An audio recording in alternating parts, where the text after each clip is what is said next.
महाभारत के महान युद्ध को समाप्त हुए वर्षों बीत चुके थे। द्वारका जो कभी श्री कृष्ण के तेज से जगमगाती थी, अब विनाश की आहट से घिर चुकी थी। यादव कुल में कलह बढ़ चुकी थी और कृष्ण जानते थे कि समय आ चुका है। समुद्र किनारे सिद्धाश्रम की ओर कृष्ण अकेले शांत मुस्कान लिए समुद्र तट की ओर चलते हैं। हवा स्थिर है, आकाश गहरा। श्री कृष्ण ने सब कुछ देख लिया था। युग का धर्म अपना कार्य पूरा कर चुका था। द्वारका डूबने वाली थी और यादव कुल का अंत भी निश्चित था। भगवान ने अपने मन में संकल्प किया, अब अवतार लीला समेटने का समय आ गया है। कृष्ण एक गहरे वन में प्रवेश करते हैं। पेड़ स्थिर हो जाते हैं जैसे उन्हें पहचान गए हों। थोड़ी दूर चलते हुए कृष्ण एक विशाल वट वृक्ष के नीचे बैठ जाते हैं। वे धरती से विदा लेने के लिए ध्यानस्थ हो जाते हैं। एक शांत वन में विश्राम कर रहे थे। दुनिया का कोलाहल पीछे छूट चुका था और सामने थी सिर्फ शांति और स्मृतियां। सब कुछ पूरा हुआ, धर्म की स्थापना और अपने अपनों का मोह भी। लेकिन जैसे जैसे सूर्य अस्त होने लगा, कृष्ण के मन में दो बातें सबसे अधिक गूंजने लगी। यमुना किनारे राधा कृष्ण साथ चलते हुए, मधुर बांसुरी की धुन।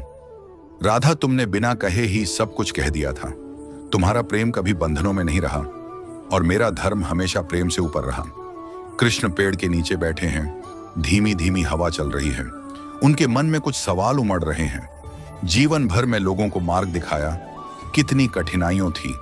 हर निर्णय में प्यार था और हर प्यार में त्याग। यशोदा माता का वात्सल्य और देवकी माता का दर्द, अर्जुन की दुविधा, द्रौपदी का सम्मान और राधा का शांत अटूट प्रेम। वास्तव में प्रेम ही मेरी सबसे बड़ी शिक्षा थी और सबसे बड़ा दान भी।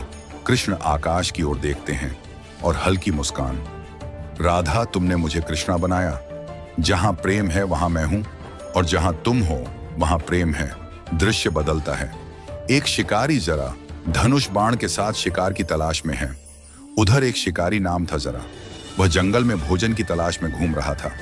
अचानक उसने दूर एक हिरण जैसी आकृति देखी। हवा हिलती है। कृष्ण का पदतल झाड़ियों से बाहर दिख रहा है, चमकता, मेघ श्याम रंग का। जरा धीमे आगे बढ़ता है। शायद कोई हिरण है। वह निशाना साधता है और बाण छोड़ देता है। बाण लगने की आवाज। जरा दौड़कर आगे आता है और स्तब्ध रह जाता है। वह कृष्ण के पास खड़ा है। जरा कंपित आवाज, प्रभु, ये मैंने क्या कर दिया? मुझसे अनजाने में भयंकर पाप हो गया। वह रोते हुए कृष्ण के चरणों में गिर पड़ता है। कृष्ण मुस्कुराते हैं।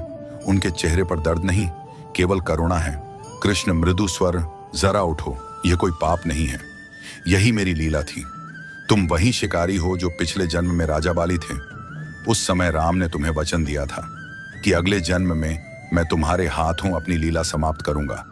आज वह समय आया है। जरा के आंसू बहते हैं। यह मेरे शरीर का अंत है, पर मैं कभी नहीं जाता। हर युग में, हर हृदय में मैं हूं और रहूंगा। कृष्ण ने धीरे धीरे अपना नश्वर शरीर छोड़ दिया। उनका तेज आकाश में समाकर विष्णु लोक की ओर बढ़ गया। पृथ्वी पर द्वारका डूब गई और कलयुग का प्रारंभ हो गया।